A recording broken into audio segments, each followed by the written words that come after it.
Welcome back to Bricks at War. Today, we're going to build ourselves a U.S. Army platoon on the cheap. So let's get started. So we're going to start with some minifigs that you may already own. So for instance, I need tan on tan.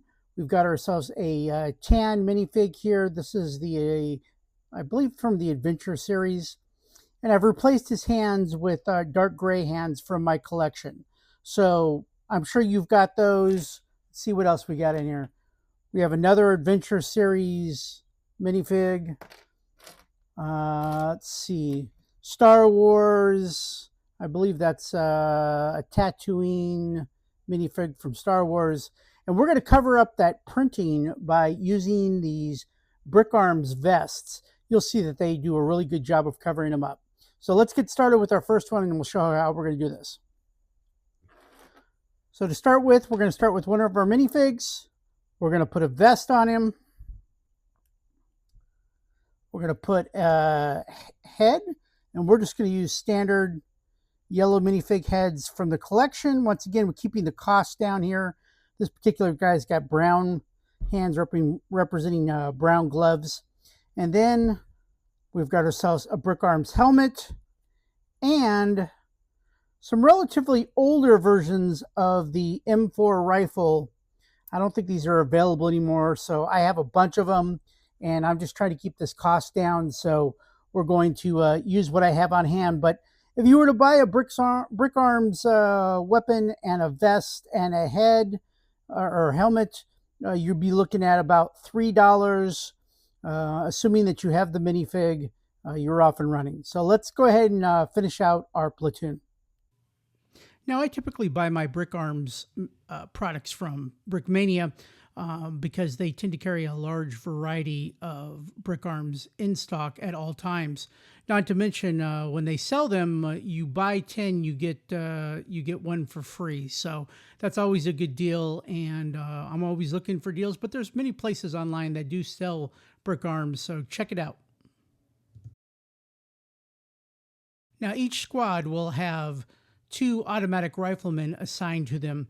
I'm using the M249 saw for each squad. Once again, they'll have 2 per squad. So let's talk a little bit about organization. So I've mentioned it in the past. There's a great resource called battleorder.com. I highly recommend that you check it out. It's got organizational charts for U.S. troops, French troops, Russian, and some other armies as well. And not only do they cover organization for modern day, but also World War II and Cold War and some other time periods in history. So check that out. Now let's talk a little bit about my platoon. Now we're going to start down to the most basic level, which is the fire team. Fire team consists of 4 individuals, a team leader, an automatic rifleman, and a grenadier. Moving up from them, that's going to go to the squad level. Now, a squad will have 2 fire teams in it, along with a squad leader, creating the squad of 9 personnel. Now, moving up from that, the next step up is the platoon. The platoon itself is usually made up of 4 squads. Now, you'll see online other resources saying anywhere between 4 to 6, but this one's going to have 4 squads. Traditionally, it would have 3 riflemen squads and then a 4th squad of heavy weapons. In this particular case, we're just going to do 4 riflemen squads, but that heavy weapon squad, you could build one, and how that's organized is into 2 teams as well. Each team consists of a heavy machine gun, usually a M240, along with a gunner support person, and then an anti-armor person, usually carrying a javelin or some other man-portable weapon to attack armored units. And then there would be a support person for that. So once again, 2 teams combined together with a squad leader, creating the heavy weapons. Now, I encourage you to, of course, build the size of unit that you can now, and then you can always expand later. I guarantee you that Brick Arms, helmets, and vests and guns are going to be available for a long time, unlike when you're buying custom minifigs, custom printed minifigs. You may only have one shot to buy all the minifigs you need for your particular army, and that can be difficult based on the cost itself.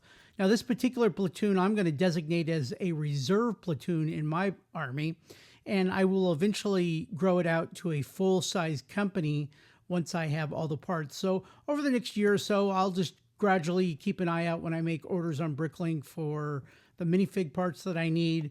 And when I get enough, I'll add additional squads and then organize them into platoons. And eventually I'll end up with 3 platoons along with a company headquarters platoon as well. That's my plan, and we'll see how that works out over the next year or so. Now, over time, you may wish to upgrade your minifigs, maybe put a different head on them, order some heads from Citizen Brick with helmet straps on them. That'd be a nice upgrade. Also, you could change out the vests for printed vests. ModernBrickWarfare.com sells printed vests. They're pretty nice. You can get those. I think they're for about $2.50 a piece. So feel free to upgrade your guys over time. You never know. You may come into some birthday money and be able to upgrade some nicer minifigs.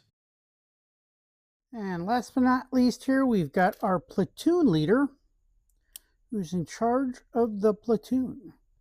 We'll put him right up there in front. Now, one more thing, you could add some additional detail to your minifig if you wanted to spend a little bit more. These are goggles, and they go over the top of the helmet here on the front, and you just push them down. They're stretchable. They come in black as well as tan. I think when I originally bought these were about 30 cents a piece. I think you can get them on Brickmania's website for 60 cents. Maybe it's a little bit more. I don't know. Some of the other websites also sell these particular goggles, but they are Minifig Cat, and you can go direct to Minifig Cat, and they're probably a little bit cheaper, but they will be shipping from Hong Kong, so it'll take a little while for them to actually get to you, but maybe worth it if you're going to buy some additional items from them. They got a lot of great stuff you can buy from them directly too. So here is our finished platoon, and it's all ready for battle. Of course, the great thing about this is you can start out relatively inexpensive and then upgrade as needed. If you want to add some additional weaponry or different things to it, you can do so. But that's how you can get by with inexpensive platoon, and you can expand out on it as you increase your availability of minifigs in that particular color. You can also do it in other colors too. So I really like the tan color. Obviously tan soldiers are pretty popular, as we've been fighting wars in the Middle East for over a couple decades now. So they are relatively popular, but don't be afraid to use a different color. You could use black, for instance, or maybe a dark blue color instead of a tan. So try it out. Let me know what you think, and we sure hope you enjoyed today's video. Make sure that you like and subscribe, and also don't forget to check out some of our other videos and follow us on Instagram as well at Bricks at War 2024. Thanks for watching today. Have a great day.